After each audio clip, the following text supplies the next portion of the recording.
வழிபாடுகள் தானே நாமும் வணங்குவோம்.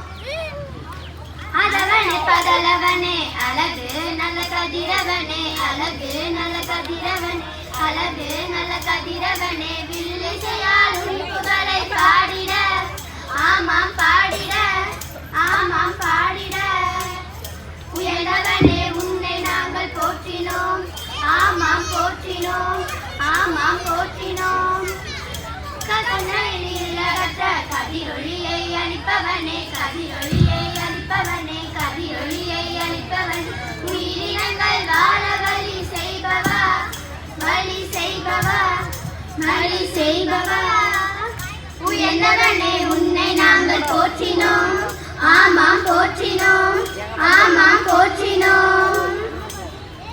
இந்த உலகத்தையே கட்டி கக்கறாங்க ஆரம்பியே நம்ம வணங்கியாச்சு. ஆமா வணங்கியாச்சு. அப்ப வந்திருக்கவங்க எல்லாருக்கும் ஒரு வணக்கம் வச்சிரலாமா? ஓ வச்சிரலாம். வணக்கம் ஐயா, ஐயா வணக்கம் ஐயா, வணக்கம் அம்மா, அம்மா வணக்கம் அம்மா. நல்ல தமிழ் தந்தவர்க்கும் வணக்கம் அம்மா, இந்த வாழ்க்கை தந்தவர்க்கும் வணக்கம் ஐயா. என்னை வளர்த்த ஆசிரியருக்கும் வணக்கம் அம்மா, குழுவில் இருக்கும் சான்றோருக்கும் வணக்கம் அம்மா. வணக்கம் ஐயா, ஐயா வணக்கம் ஐயா, வணக்கம் அம்மா, அம்மா வணக்கம் அம்மா. வணக்கம் வணக்கம் வணக்கம். அதான் எல்லாத்துக்கும் வணக்கம் சொல்லியாச்சு, நீ என்ன தனியா? வந்திருக்கவங்க, வாசிக்கிறவங்க, வரப்போறவங்க எல்லாத்துக்கும் வணக்கம் சொல்லியாச்சு. ஆமா எல்லாத்துக்கும் வணக்கம் சொல்லியாச்சு. ஆனா எனக்கு ஒரு சந்தேகம். அதுக்குள்ள வந்துட்டு நமக்கு சந்தேகம். கேளுங்க கேளுங்க. இன்னைக்கு நம்ம என்ன தலைப்புல வில்லுப்பாட்டு பாட வந்திருக்கோம்? கிழிஞ்சுது போ. என்ன தலைப்பினே தெரியாம தான் ஆளுக்கொன்ன கையில தூக்கிட்டு வந்துட்டீங்களோ? ஒரு அவசரத்துல தலைப்பை மறந்துட்டேன்பா. நீ இன்று தலைப்பே பார்க்கலையா? அவசரத்துல சொன்ன தீர்ப்பால கோவலன் தலையே போன சிலப்பதிகாரத்தை சிலம்பு என்கிற தலைப்புல வில்லிசை நடத்த வந்திருக்கிறோம். அது சரி, கண்ணகி தெரியுமா உனக்கு? ஓ நல்லா தெரியுமே. எப்படி? அந்த மெரினா பீச்ல சிலையா நிப்பாங்களே அந்த அம்மா தானே? அதே அம்மாதான். நான் உங்க எல்லாத்தையும் 1500 ஆண்டுகளுக்கு முன் அழைச்சிட்டு போறேன். நானும் வரேன். சோழ நாட்டுல பூம்புகார்னு ஊர் இருந்துச்சு தெரியுமா? அங்க கூட நம்ம தமிழரசு கண்ணகி கோட்டை வச்சிருக்காங்கல்ல, அதானே? அதேதான். அந்த ஊர்ல பெரிய வணிகரன் மாநாய்க்கனுக்கு மகளா பிறந்த கண்ணகிக்கும் அதே ஊர்ல இன்னொரு பெரிய வணிகரன் மாசாத்துவன் மகன் கோவலனுக்கும் திருமணம் செஞ்சாங்க.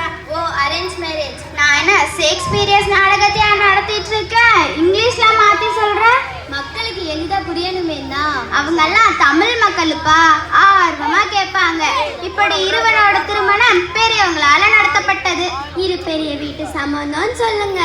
ஆமா வணிகத்திலயும் சரி, வீரத்திலயும் சரி, அறிவாற்றத்திலயும் சரி தமிழன் முன்னோடி இந்த காலம் அப்பா.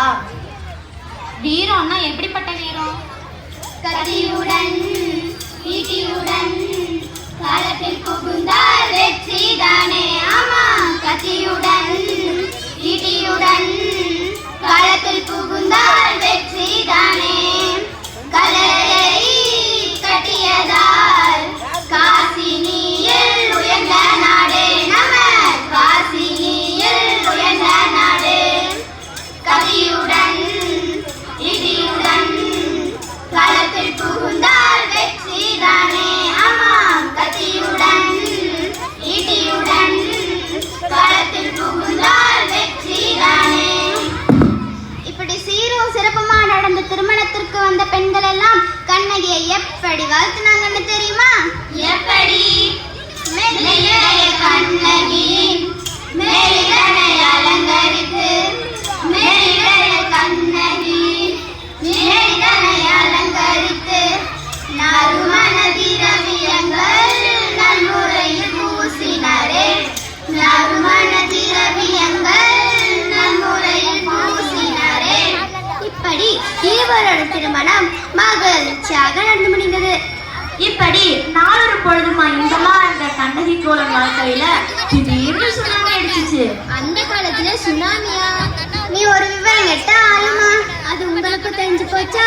சுனாமினா துன்பல. அதே பூம்புகார் நாடகத்துல நாட்டியமாடும் மாதவின்ற பெண்ணால துன்பல வீச தொடங்கிருச்சு. மாதவியா? அதாரு நாட்டிய குழு கூட்டத்துல பிறந்த சித்ராங்கி அப்படின்ற பெண்ணின் மகள் தான் மாதவி.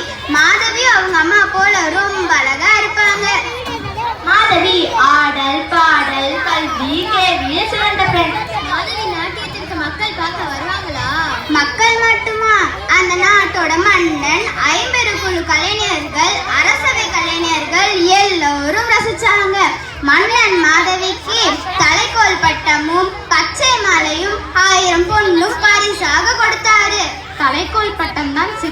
பட்டம்.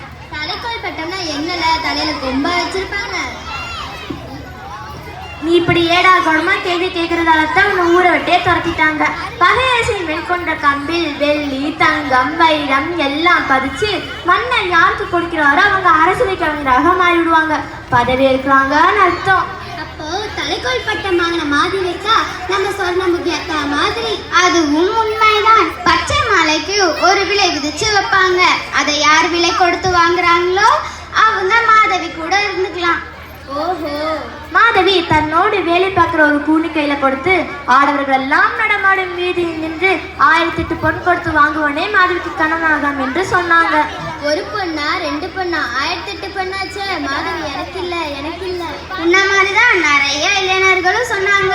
கடைசியில கோவலன் அந்த மாலையை வாங்கினா மாதவி வீட்டுக்கு அழைச்சிட்டு போனாங்க.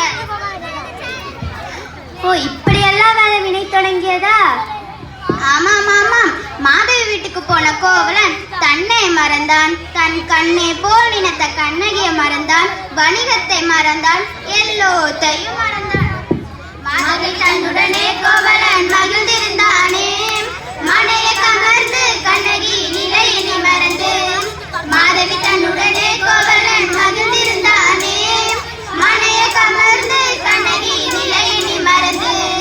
கற்புகர சிதனை காணும் செல்லாமல் அந்த பகலெல்லாம் மாதவி குடியிருந்தாளே. கற்புகர சிதனை காணும் செல்லாமல் அந்த பகலெல்லாம் மாதவி குடியிருந்தாளே. மாதவி தன்னுடனே கோவலன் மகிழ்ந்திருந்தானே. மனையை கமர்ந்து கண்ணகி நிலையினை மறந்து.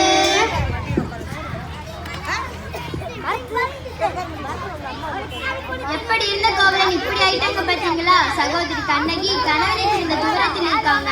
கோவலன் மாதவி கூட மகிழ்ச்சியுடன் இருக்காங்க. ஆமாம் ஆமாம். மகிழ்ச்சியா மட்டும் இல்ல, தான் நிலையிருந்த அந்த நேரத்துல திடீர்னு தீபமா? நான் என்ன மர்மக்கதையா சொல்லிட்டு இருக்கேன்? குடிமக்கள் காப்பியமா? ஓ, குடிமக்கள் காப்பியமா? நீ நினைக்கிற மாதிரி குடிமக்கள் காப்பியம் இல்லப்பா. நாட்டுல வாழ்ற சாதாரண மக்களை வச்சு எழுதப்பட்டதால அதுக்கு குடிமக்கள் காப்பியம்னு பேரு. அப்போ இதுல குடிமக்களை பத்தி மட்டும்தான் சொல்லுவீங்களா? மன்னர்களை பத்தி எல்லாம் சொல்ல மாட்டீங்களா? ஒன்னல்ல 2 அல்ல 3 மன்னர்கள் வரதால இது மூவேந்தர் காப்பியம். இது பெரிய நாடகமான இருக்கு. அதுவும் உண்மைதான். இது நாடக காப்பியம்னு சொல்லுவாங்க. இயல் இசை நாடகம் அப்படின்ற 3 தமிழ் வருவதா இதை முத்தமிழ் காப்பியம்னு சொல்லுவாங்க. இந்த சமயத்தில் பூம்புகாரில் இந்திர விழா வருகிறது. இந்திரனுக்கு விழாவா? அது எதுக்கு? பழைய காலத்துல மழையே பெய்யாது.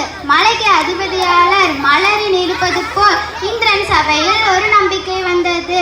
பூம்புகார் நகர மக்களுக்கு இந்திரன் விழாவை கொண்டாடுவது வழக்கமாக இருந்தது.